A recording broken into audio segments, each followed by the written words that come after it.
Bom,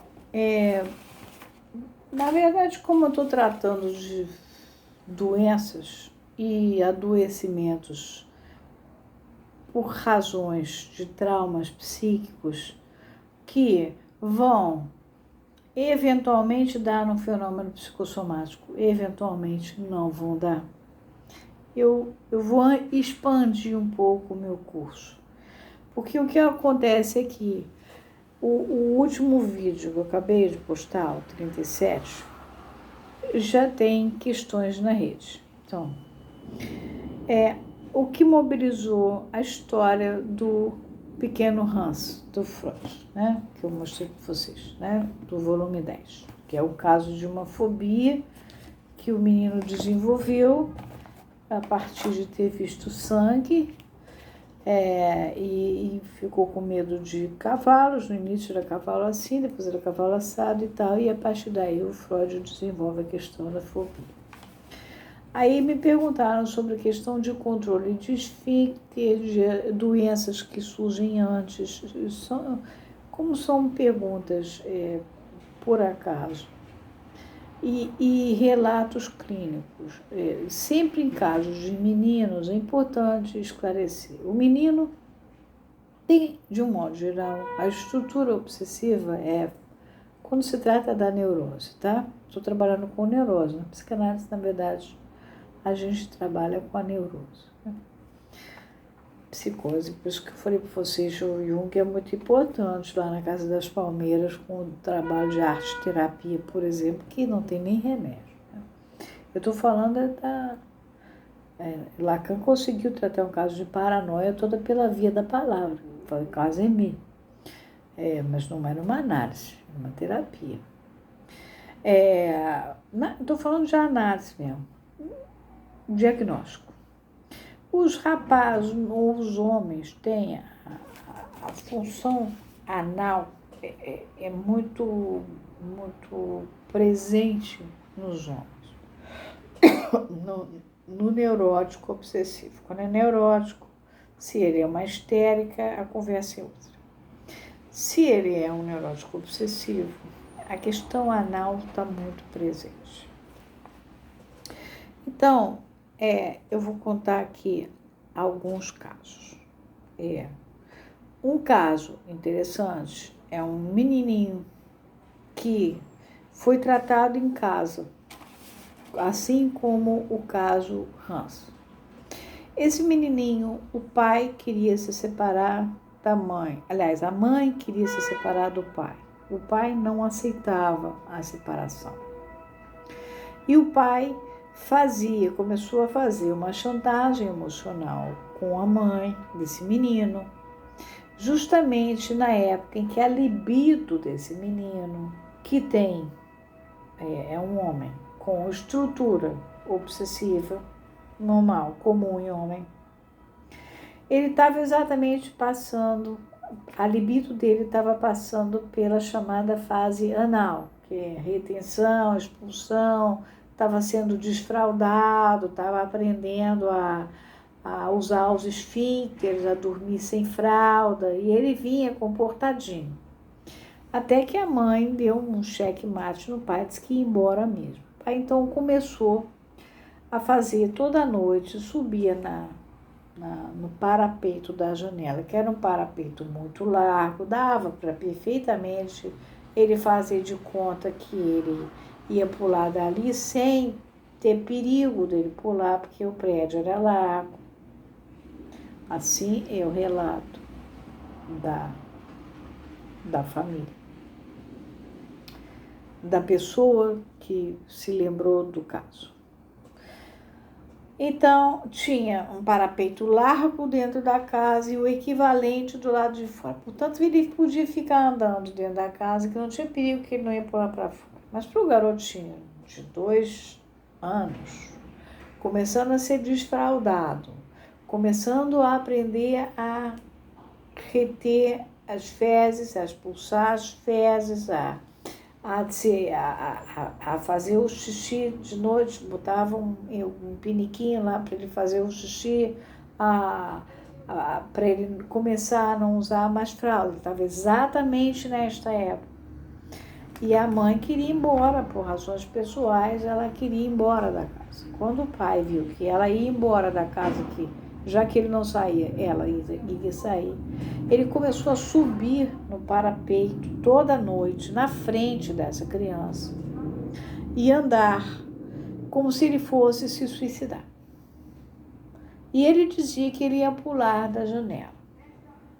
Essa criança não tinha noção que o andar era muito alto.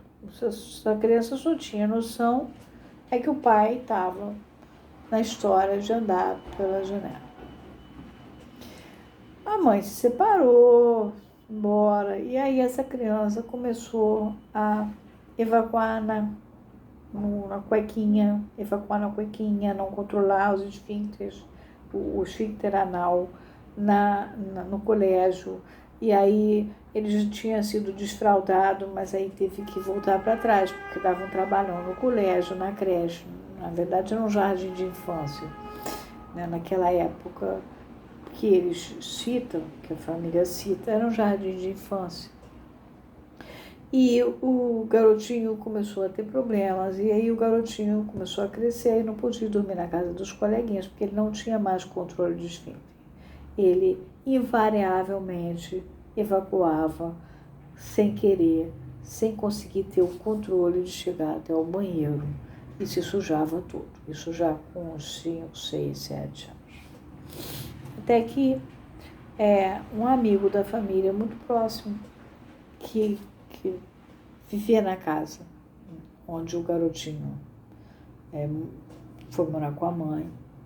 Era uma espécie de um lugar com muitos vizinhos, muitas pessoas separadas moravam no mesmo prédio, então todos se visitavam, numa época que todos jogavam juntos, jogavam carta, e todos tinham filhos, e todos administravam entre eles os filhos. E um desses vizinhos começou a se aproximar do menino, porque sabia que tinha esse problema do menino, e que o menino tinha muita vergonha não podia dormir na casa dos vizinhos, né, nos coleguinhas, porque tinha esse problema, tinha vergonha.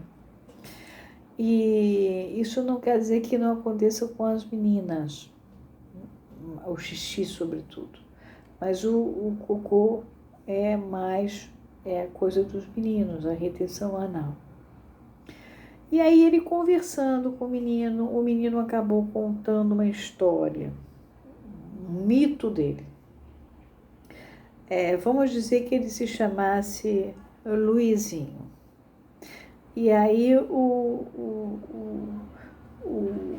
esse vizinho, esse morador do prédio, que também tinha filho, era também separado, fazia parte do mesmo grupo, era um grupo na época que todos se davam, todos se ajudavam. Um ficava com o filho do outro, para o outro trabalhar, para o outro sair. Era um edifício muito interessante. Ele começou a perguntar para o menino: vem cá, essa história de você, que história é essa que você, de onde é que você acha que você tirou isso?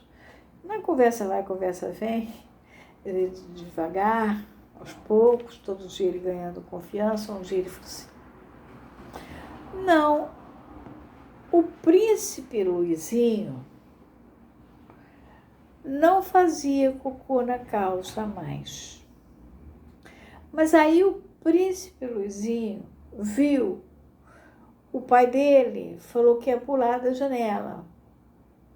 E aí o príncipe Luizinho ficou fazendo cocô, cocô, cocô, cocô, cocô, cocô, cocô. O mais interessante é que a partir do momento que o príncipe Luizinho contou isso para um dos vizinhos, encerrou a história do cocô, cocô, cocô, cocô. Quer dizer, ele botou para fora. Ele era pequeno, por volta de que? Já com 5, 6 anos, porque o negócio durou muito. Ele contou um mito, só que ele chamou o nome dele de um nome de príncipe. Foi contando uma história de uma outra pessoa, como se o príncipe Luizinho não fosse ele, fosse uma outra pessoa. E aí acabou a história do cocô, ele passou a poder dormir. Já um outro que vivia uma situação estressada, que é uma pessoa que faz terapia com uma pessoa que eu dei supervisão, ela me ligou. É o contrário. Essa criatura vivia estressada. Hoje é um homem. Era tanto estresse, que ele ficava dias e dias sem evacuar. Isso começou a partir de um relato, de uma história familiar, em que ele soube da verdadeira história pessoal dele. A partir desse momento, ele começou a se sentir uma pessoa fora daqueles quadros. Então, não era quem ele pensava que ele era outra pessoa. Ele era adotado por um casal que não tinha filhos, e ele pensou que ele era filho, ele acabou descobrindo, sabendo que não era filho, e a partir daí ele reteve, como se dissesse, eu não tenho direito, e aquilo, cada vez que qualquer coisa do tipo ter direito a alguma coisa aparecia, ele retinha e passava dias sem ir ao banheiro. Isso durou anos de sofrimento. E não teve nenhum vizinho para tirar isso dele. Ele só foi sair, na verdade, dessa coisa de reter esfíncteres já na análise com essa analista, que veio a ser minha supervisionada depois. Caso de menina que mesma coisa, tinha problemas na casa, ela não se sentia valorizada na casa, ela não se sentia garantida na casa. Onde é que ela descarregou a pulsão fálica?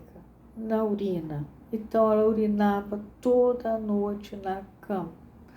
O fato dela urinar toda noite na cama era o que justificava ela não precisar interagir com as outras crianças. Ela não ia a lugar nenhum, porque como ela ia fazer xixi na cama, ela não podia dormir na casa dos amiguinhos. E o problema doméstico continuava.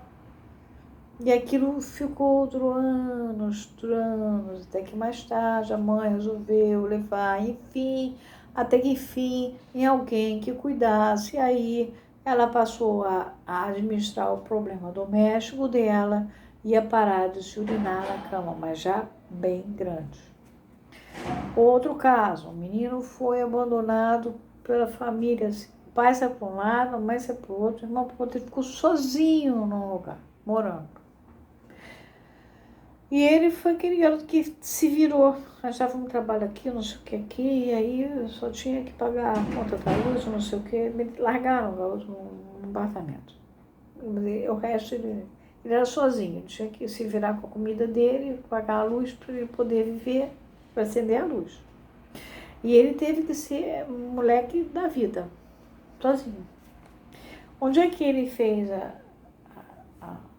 ele fez uma diverticulite numa idade onde não existe diverticulite.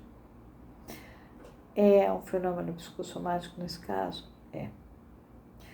E quando ele teve a diverticulite, o terapeuta, que era uma pessoa experimentada, percebeu que aquela sangueira toda, apesar de a diverticulite aparece aos 60 anos. Aos 50 vem a diverticulose, que é uma espécie de capa assim no intestino, e aí a diverticulite aos 60 vem e faz o estrago completo.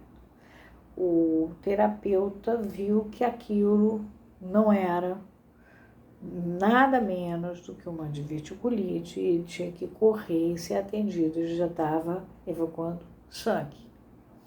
E o terapeuta sabia da história dessa criatura e sabia que ele estava para eclodir a qualquer momento uma coisa psicossomática.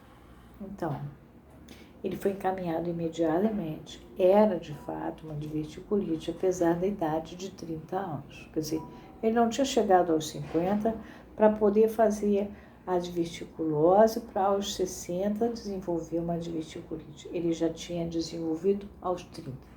Ele teve que ser tão adultizado na adolescência que ele jogou aquilo tudo na região do intestino. Então, é importante, são coisas simples que eu estou jogando para vocês pensarem na clínica.